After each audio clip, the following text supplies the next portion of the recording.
एक मित्र ने प्रश्न पूछा है कि मैं 6-7 वर्षों से विपश्यना से जुड़ा हूँ।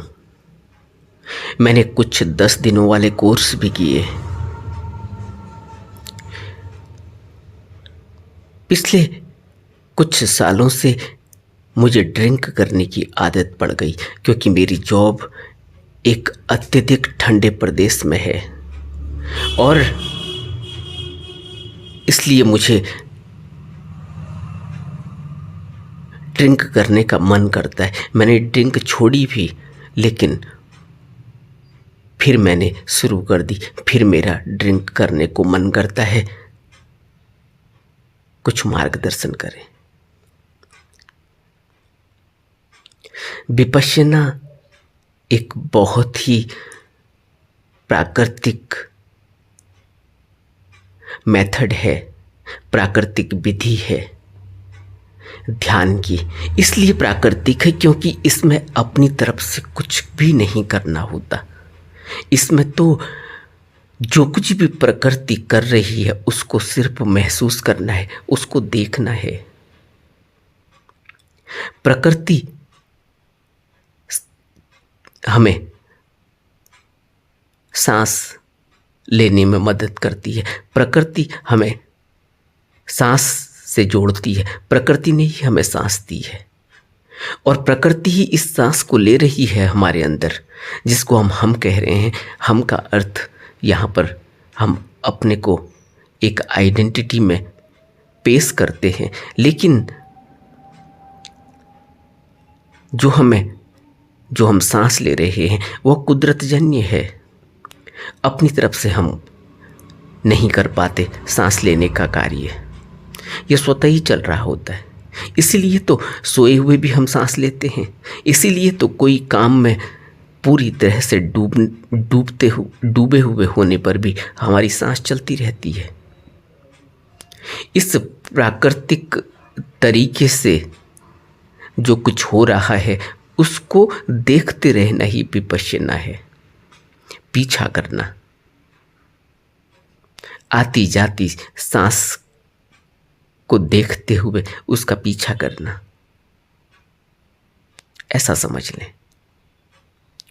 और जैसे इन मित्र ने प्रश्न किया है कि मैं 6-7 वर्षों से विपश्यना से जुड़ा हूं, यानी मैं प्रकृति को अपने अंदर खेल खेलते हुए देख रहा हूं।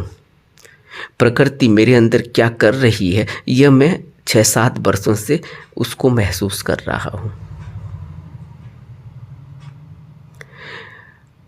कुछ 10 दिनों वाले कोर्स भी किए हैं, यानी विपश्यना को अच्छी तरह से समझा है, अनुभव भी किया और अभ्यास भी किया। लेकिन प्रकृति जो खेल खेल रही है उसको हम सांस के द्वारा महसूस करते हैं और धीरे धीरे आगे बढ़ते हुए अपने मन को देखते हैं कि यह मन किस तरह से काम कर रहा है।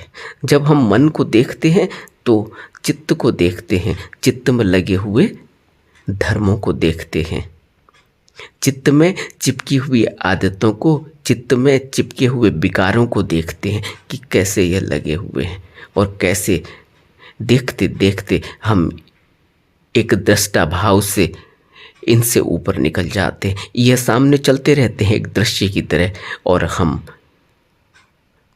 उसमें फंसते नहीं, उलझते नहीं। लेकिन जो इन्होंने मित्र ने प्रश्न किया कि मैं अत्यधिक ठंडे प्रदेश में जॉब करता हूँ, इस वजह से ड्रिंक करने का मन करता है। यानी ठंडे में लोग ज़्यादा शराब पीते हैं, इसलिए इनका भी मन करता है क्योंकि इनके आसपास के लोग, इनके सर्कल के लोग, इनके साथ के लोग ड्रिंक करते होंगे। एक वहाँ की वो साधारण बात होगी, इसलिए यह भी ऐसा करने लगे।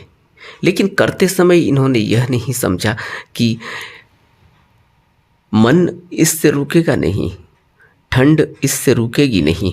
जो यह समझ रहे हैं कि अत्यधिक ठंडे प्रदेश जो इन्होंने यहाँ पर जोड़ा है, संबंध जोड़ा है ठंडे प्रदेश का अपने ड्रिंक से, ठंडे प्रदेश में होने के कारण ठंड से बचने के लिए अगर कोई व्यक्ति शराब पीता है तो यह नहीं समझना चाहिए कि उसकी ठंड उसको अब नहीं लगेगी। ठंड उसको नहीं लग रही क्योंकि वो पूरा बेहोश हो चुका है। यह तो बेहोशी के कारण है। शराब न पिए कोई व्यक्ति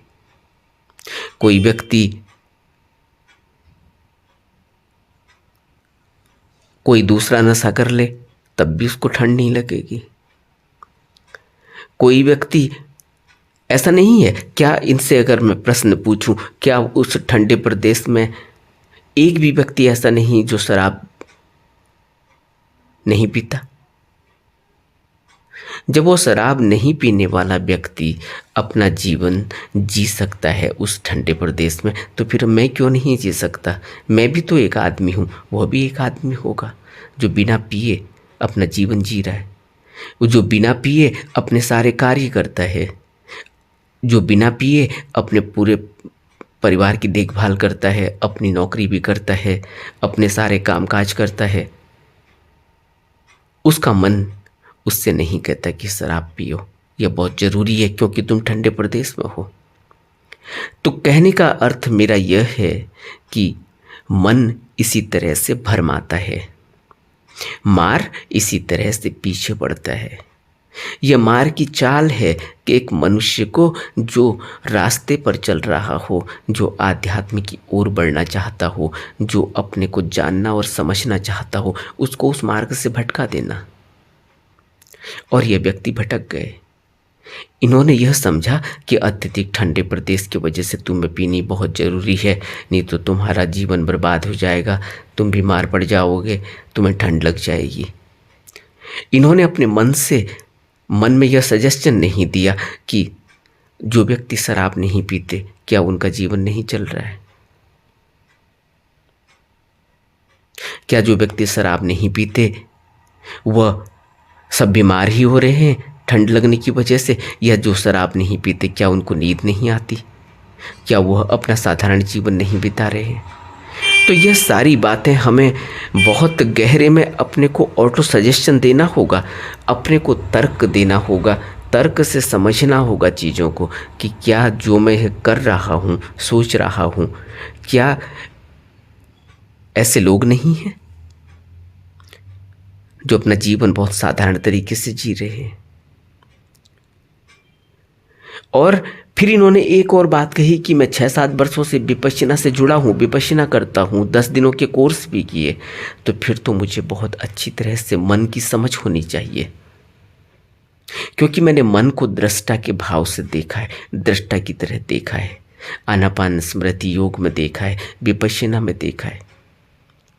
और मैंने कोशिश भी की है कि मैं शराब नहीं पीऊँ, मैंने शराब छोड़ी भी है। तो उस समय मैंने मन के अंदर दृढ़ संकल्प अपना जमाने की कोशिश की थी, लेकिन मेरा संकल्प फिर टूट गया। इसका अर्थ यह है कि मैं अभी कच्चा हूँ, बहुत कच्चा हूँ। और कच्चा नहीं होना चाहिए। जो 6-7 वर्षों से विपश्यना से जुड़ा है उसे कच्चा नहीं होना चाहिए, उसका संकल्प तो मजबूत होना चाहिए, उसे तो समझ, उसका तर्क और समझ उसकी मजबूत होनी चाहिए।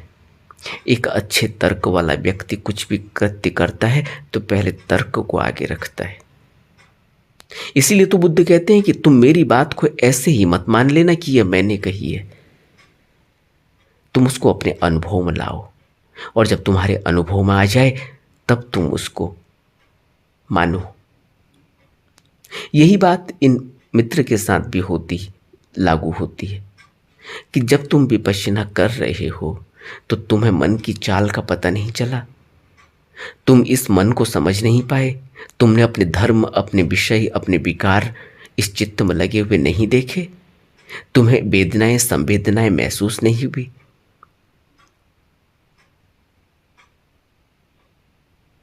कितना कॉन्ट्राडिक्शन है जिंदगी में, कितने कमजोर हैं हम।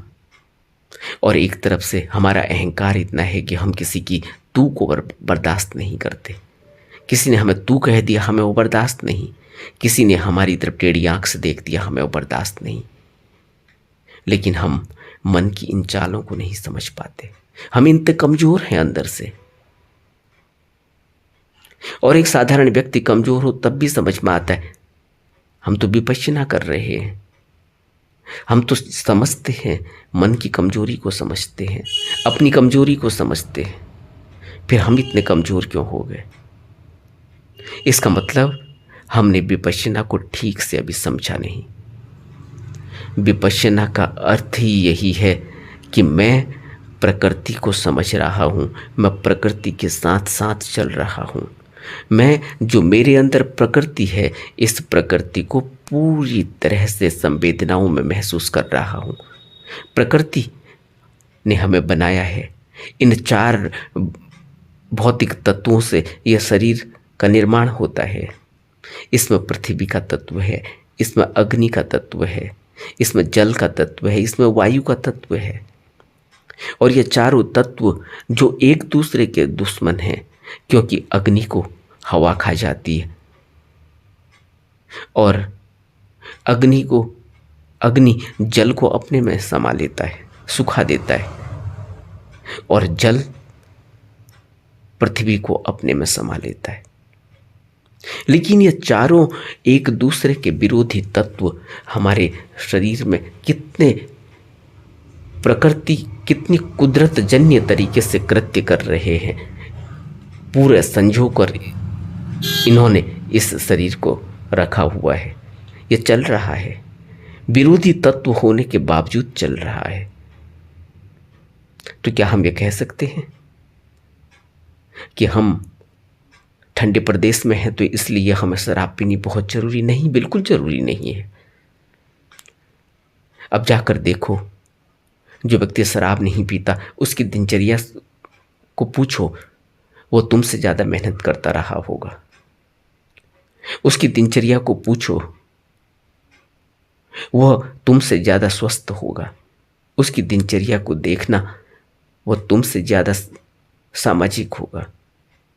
उसकी दिनचर्या को देखना, वह तुमसे ज़्यादा पॉजिटिव होगा। ऐसा क्यों हुआ? विपश्यना करने के बाद ऐसा हुआ। तो यह सोचना चाहिए कि हमने अभी विपश्यना को समझा नहीं। विपश्यना का अर्थ ही यही है कि मैं देख रहा हूं, मैं जो चल रहा है उसको सब महसूस कर रहा हूं। मन में जो कुछ भी चलता है उसको महसूस करो, उसको बहुत अच्छी तरह से अपने आंखों के सामने देखो। देखते देखते ही वो मंद पड़ जाएगा, देखते देखते ही वो कमजोर पड़ जाएगा। अब अगर कहीं कोई ड्रिंक की बात मन करे तो ड्रिंक को आगे रख दो टेबल में और उसको निहारते रहो, देखते रहो, और अपने मन को भी देखते रहो। देखो ये क्या करता है, कहाँ ठंड लग रही है अब इसको, कहाँ इस कमजोरी महसूस हो रही है अब इसको। देखो, सामने ही रखी है, लेकिन अपने मन को देखते रहो। जैसे ही तुम मन को देखते रहोगे, उसको कहते रहोगे क्या यह जरूरी है, कहाँ ठंड लग रही है, क्या जरूरी है यह। जो लोग नहीं पीते क्या वो जिंदा नहीं? क्या जो लोग नहीं पीते वो हमसे अच्छे नहीं? तो क्या जरूरी है इसको पीना? और फिर यह प्रश्न उठा कैसे कि ड्रिंक करता हूं मैं क्योंकि मैं ठंडे प्रदेश में हूं। करते हो तो करते रहो। यह बात क्यों उठी कि तुम ड्रिंक करते हो? कहीं ना कहीं तुम्हारे अंदर कोई ऐसा गिल्ट भाव आया होगा, कहीं न कहीं कोई ऐसी भावना घर कर गई होगी कि मैं सही नहीं कर रहा हूं, मैं ठीक नहीं कर रहा हूं। कौन है जो ये कह रहा है कि मैं ठीक नहीं कर रहा हूं, और कौन है जो ये कह रहा है कि तुम्हें पीनी जरूरी है कि तुम ठंडे प्रदेश में हो?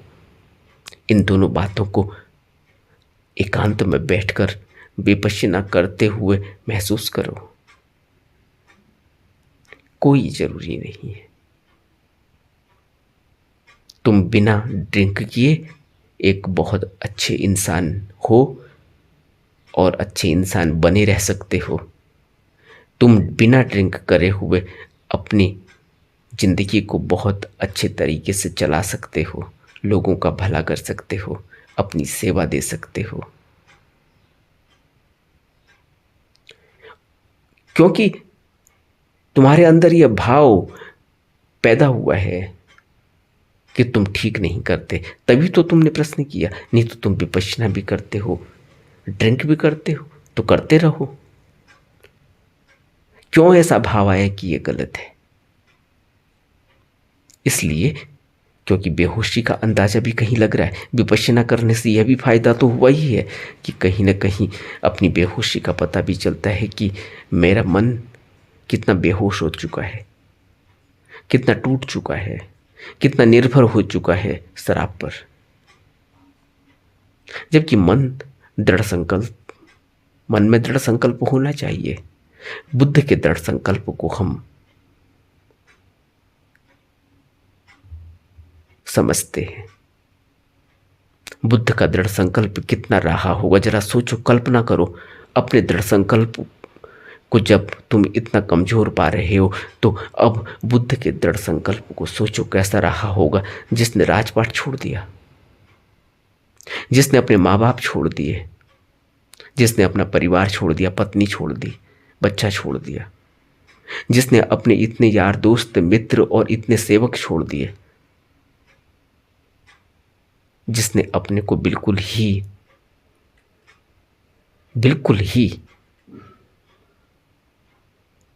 ऐसा बना दिया जैसे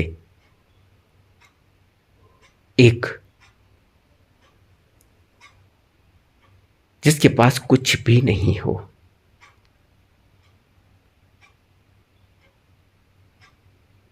जिसके पास कुछ भी नहीं, जो अपना गुजारा इधर उधर से मांग कर, इधर उधर देखकर, रास्ते में पड़ी हुई वस्तु को खा पी कर लेता है। अपने को ऐसा बना दिया, लेकिन उसके बावजूद भी वह राजा ही बने रहे। अंदर से वह दृढ़ संकल्प कैसा रहा होगा, जरा महसूस करो।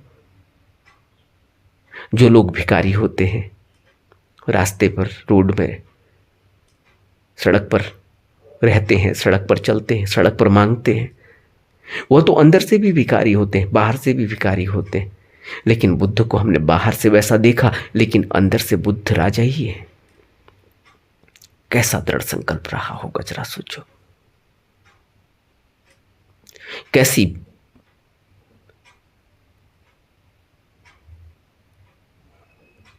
कैसा व्यक्तित्व रहा होगा, जो बिना कुछ, जिसके पास कुछ भी नहीं है, हाथ बिल्कुल खाली, वह व्यक्ति फिर भी इतना उसके अंदर आत्मबल, इतना साहस, इतना उद्यम कैसे हुआ होगा? यह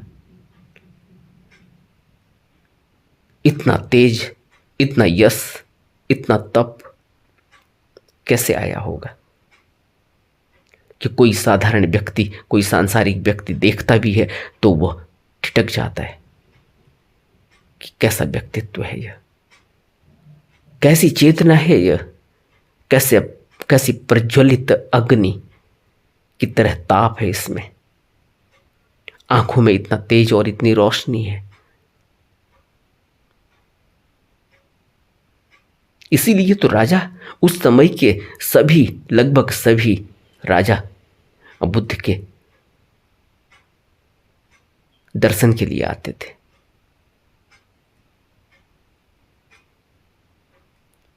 सोचो तो जरा। और हमें वही विधि मिली है, हमें वही संकल्प जगाने की आवश्यकता है। हम भी वही हैं, क्योंकि बुद्ध बीज रूप में सबके अंदर है। तभी तो वो बुद्ध तक पहुंचता है, तभी तो वो बीज अंकुरित होता है, तभी तो वो बीज वृक्ष बनता है। अगर बीज ही नहीं होता तो फिर कोई कैसे बुद्धत्व को उपलब्ध होता? हम लेकर आए हैं, वो शाश्वत सत्य हमारे अंदर ही है, लेकिन हमें जगाना होगा। लेकिन बेहोशी से नहीं जगेगा। अगर हम सोचें कि हम अपने को पूरा बेहोश कर लें, शराब में, नशे में और तृष्णा में, वासना में, कामना में, इच्छा में, तो फिर वह बेहोशी, वह प्रमाद हमें कभी भी मुक्त नहीं कर पाएगी। कभी हमारे अंदर इतना दृढ़ संकल्प पैदा नहीं हो पाएगा। हमें जागना होगा, हमें विपश्यना से ही जागना होगा, हमें प्रकृति के तरीके से ही जागना होगा, हमें अपने को ऑटो सजेशन देना होगा। हमें प्रतिकूल भावना ध्यान भी करना होगा। प्रतिकूल भावना ध्यान को बुद्ध ने बहुत महत्व दिया। अगर शराब की इच्छा करे तो तुरंत प्रतिकूल भावना ध्यान कि नहीं, पहले यह बताओ कि जो नहीं पीता वो जी कैसे रहा है इस ठंडे प्रदेश में। उसको जाओ, उससे मिलो और उससे पूछो, उसकी दिनचर्या को जानो, उसके साथ रहो, उसके साथ बैठो, उसके साथ जियो, उससे पूछो कि वो जीवन कैसे जी रहा है। फिर अपने मन को कहो कि जब ये जीवन जी सकता है ऐसे, तो मैं कैसे नहीं जी सकता। तुम्हें जागना होगा, जीवन को बचाना होगा। जीवन अमूल्य है, बार बार नहीं मिलता। बुद्ध कहते थे सौभाग्य है जीवन का मिलना, क्योंकि इसी में बुद्धत्व का फूल खिल सकता है। इसी में इस भव दुख से मुक्त होया जा सकता है।